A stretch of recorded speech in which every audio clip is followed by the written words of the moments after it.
I don't mind telling you, this is an interview that has taken us some years to make happen. We are in downtown Monmouth. It's easy to get lost in the downtown area, but we were able to find a parking space. It's a wonderful part of Western Illinois, of course, Monmouth, Illinois, and we are here at a place that you must visit. It's the Patton Block Grill and Brew Pub, which is a restaurant and a brew pub. But where we're at is the brewery area. Brad and Steve are here, and we're gonna find out their story. But first, a quick game for you at home. One of them is a dentist, and the other is a chemist. Which is which? Now, I will share with you, I got this wrong. So which one, take a look at him, which one's the chemist, which one's the dentist, and the answer will be revealed. Who is it? Now, you're the chemist, Brad. Correct. And Steve, you're the dentist. Correct. And if you notice, Brad's teeth are fantastic, and that's because he's got such a good dentist. Let's get started before we get into the whole idea of the brewery and the restaurant and all the terrific things you guys are doing here in Monmouth. Your stories, how did you guys meet? You want to take that one? Well, yeah, I mean, I was the patient, right, sitting in the chair with his hands in my mouth, and he was asking all sorts of questions. Now, had you lost your teeth through some sort of misadventure, or was this just regular actually, maintenance? I was missing a front tooth there at some point in time. So, but yeah, no, it was kind of your traditional home brewers. You know, I think Steve and I, he's been brewing a little longer than I have, but I've been brewing for at least 20 years. And yeah, we started talking about it. We said, oh, that's a crazy idea to start something. And then By the time we finished, it wasn't quite so crazy. That's great. I got to say, in all the stories that we've ever had on the show, this is the first time partners have explained that the one fella had his fingers in his mouth. You're making history here. Yeah. So your backgrounds, I mean, what you do when you're not here at the brewery, chemistry and dentistry, those are fields that we've found, at least on this show in previous episodes, that brewers who have scientific minds tend to make much better beer. That if you got to flip a coin between someone who's very artistic and somebody who's very analytic and scientific, go with the science nerds because they make the best beer. Am I way off there? Yeah. Well, I think it's a combination of both, quite frankly. I think that there's a certain art that goes into beer, but you also have to understand the science to be able for the art to flourish.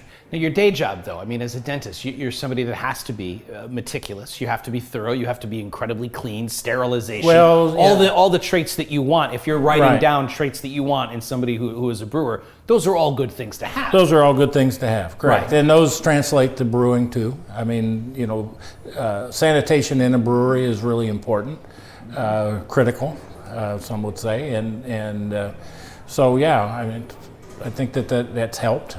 Mm-hmm. Now, your day job, you're a professor, a chemistry professor here at Monmouth College, right? Right.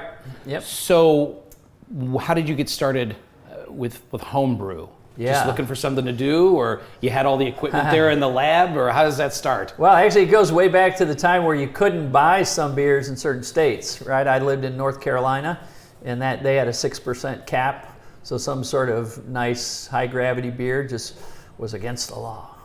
Right, and so we started brewing. So you're brewing in secret. Well, I don't know. Whispering to people. There's secret handshakes. Everyone's doing the above 6% club, huh? That kind of like that. That is how it started. But but I mean, again, as a chemist, I guess one of my research areas is enzyme biochemistry, and so I guess I kind of understand about amylases and the conversion and. I understand protein breakdown, but I think again I come back on what Steve said about sort of this science and art. Scientists can slow you down quite a bit, right? I mean, we are meticulous about stuff, but when we now have partnered with the Gavins in order to kind of work in this environment, we really do need to make sure that beer's turning over.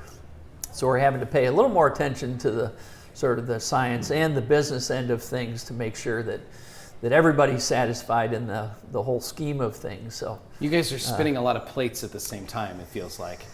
Well, actually, no. When we went into business here, we We'd worked out a lot of the bugs. Yeah, we worked out. Literally the bugs, right? We got rid of a bunch of plates. Right. So that the only plate we're spinning now is beer. So you two have obviously a terrific relationship working together, and then you have this kind of symbiotic relationship with the Gavins who run the restaurant and all of that. That partnership just makes it a lot easier for you to focus on what you'd rather do, Right. as opposed to taxes and. Well, or I mean, I'm not a restaurant guy. Right. Brad's not a restaurant guy. Right. But the symbiosis between the two is perfect, and so it allows us to do what we like, and it allows the restaurant folks to do what they like, and it works out really well. You mentioned Monmouth College, where you're, again, a chemistry professor. This is the red ale called Great Scott. I'm guessing that's a tip of the cap to the college? Unofficially? Unofficially, of course. Unofficially, of course. Great Scott is an expression. No, okay. That's important that we get that out there. Great Scott is something that, Doc Brown says. So that's not that's where it came right? from. Yeah, that's where it's from. Well, listen, it's not far away, right? You can get to Monmouth in no time. Make sure you get down here, enjoy the food, get yourself a flight. I've only had the red so far, but if the rest of the beer is as good as this, this is a place to visit frequently. So, fellas, thanks for having us. Thanks for coming. And cheers. Absolutely.